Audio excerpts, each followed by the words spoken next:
on a technology that maybe not so many people know. It's called soft X-ray microscopy. And soft X-ray microscopy is a very curious technique because up until only about 3 years ago, if you wanted to use soft X-rays to image biological samples, the only way to do that was to go to a synchrotron.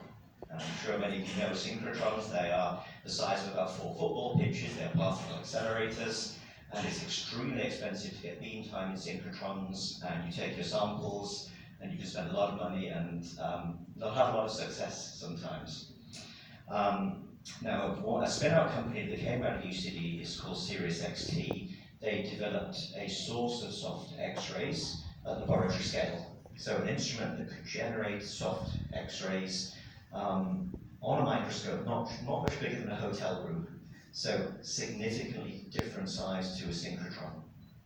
So our doctoral training network makes use of this brand new technology, laboratory-based, and our 9 doctoral networks are developing biological applications that can be imaged using soft X-rays. So these are real-world biological medical applications using a technology that in principle will allow us a level of detail at the cellular level that has not been possible before unless you had time in the synchrotron. So it's really exciting because I think the biology and the applications are really innovative. But actually what's at the heart of it is a technology that is really unique. It's very exciting. So still in the topic about this excellent research and also high excellence research results, and we move to Professor Dr. Nathawan. How about yours in the case of, because you received Pillar 2 tele rehabilitation, for example. Could you let us know? Yeah, so basically for Pillar 2, we have to show that we have health technology that can really benefit a larger amount of people. So we are actually only one site outside of EU in terms of clinical trial site. So basically we run a randomized control trials for older adults. So half of the group will get like a booklet of how they can do exercise to improve their balance and their vestibular function and prevent falling.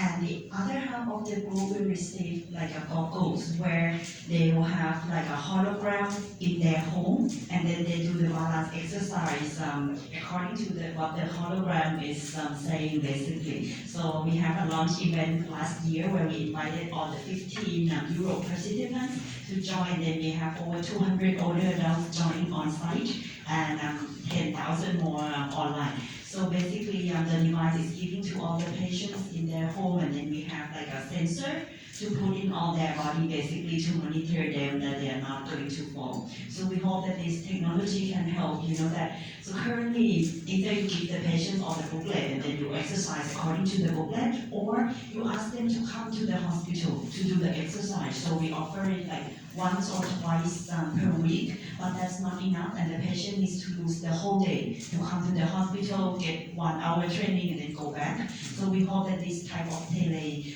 rehabilitation equipment will help improve the lives of the patients. And as Thailand, one of the clinical sites, we want to show that it's gonna not only improve the lives of older adults in Europe, but also for older adults in Asia, where we use Thailand as a hub to show the improvement of this. So there's so many older adults waiting to use the technology already. Yeah. And could you please elaborate a little bit more about the collaborations? How many numbers of the collaborators involved, and how this consortium started?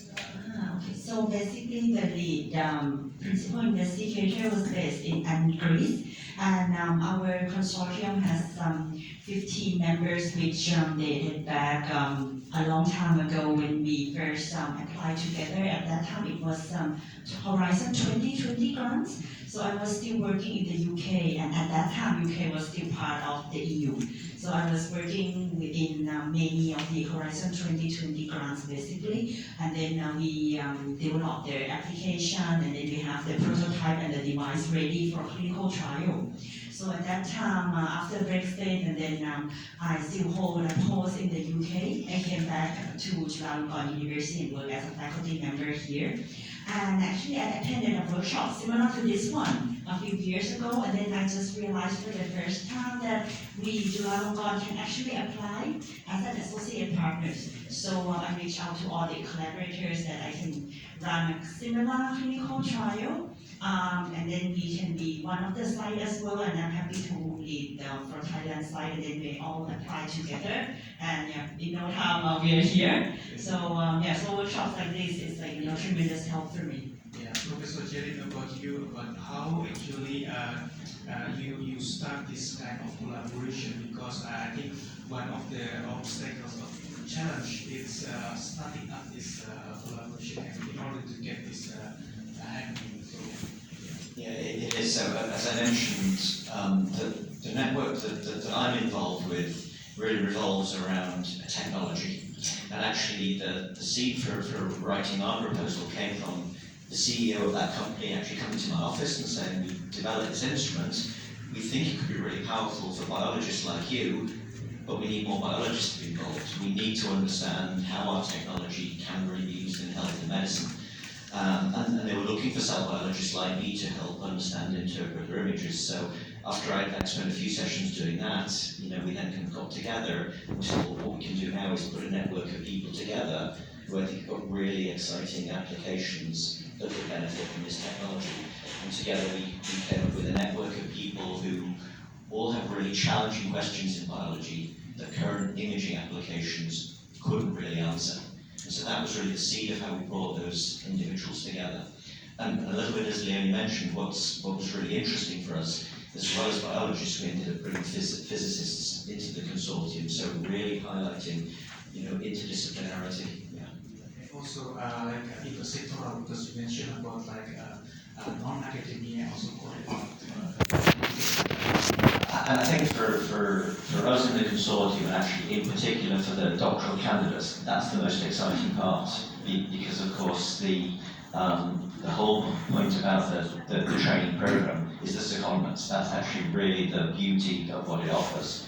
So all of PhD candidates in our program have at least 2 secondments. And of course they're going to the company, they're going to Sirius, they're also going to the synchrotrons. So actually for them, moving to those different environments should give them an amazing training experience. Yeah. Dr. Nathawan, related to second one, what is in your case the second one course? So for us, we host also meeting master degree students and PhD students to be working on the project.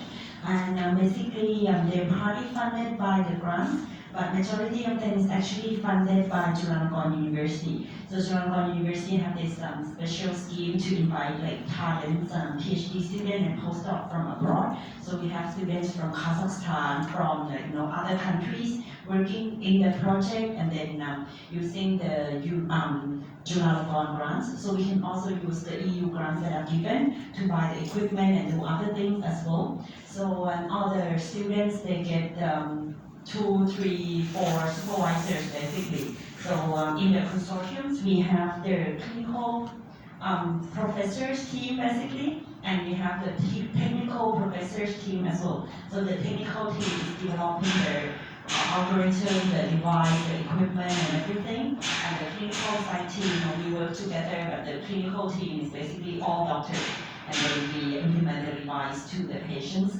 So each teams have our own small teams, PhD students, master degree students, and our team, for our team in Thailand, we have nearly 10 of them to work together, and then we have bi-weekly meetings with everyone in the consortiums, and every 6 months we host a big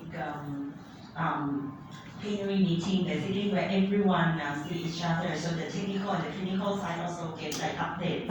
And this is the pictures from the last plenary meeting in Bangkok. So I decided to invite everyone to Thailand for the first year of plenary meeting, because I basically know what everyone having but none of the other countries know what we have in Thailand. So basically, I just want to show everyone that Jula have the capacity to deliver everything. We have the patience, we have the resource, we have a very big engineering team and robotic team even to do on-site troubleshooting with everything regarding the equipment as well. Right. So do you agree that building consortiums, it is very important that not everybody has the same strength, but it should be complementary to each other, something like that? Yes, I think that's the key reason why we have the consortiums.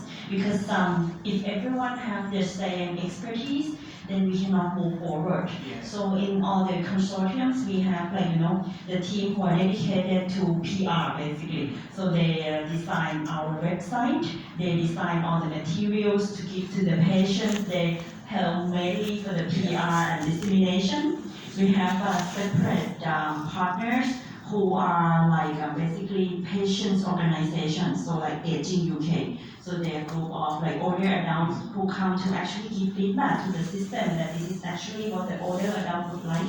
So I think that's the main reason of the consortium is that we all team up together with our own expertise to help deliver this work. Thank you. Now I think the time's question from the floor. What do you like to know from the two experts here? So while they are here, so please ask as many questions as you can. We have limited time, of course, until 10 to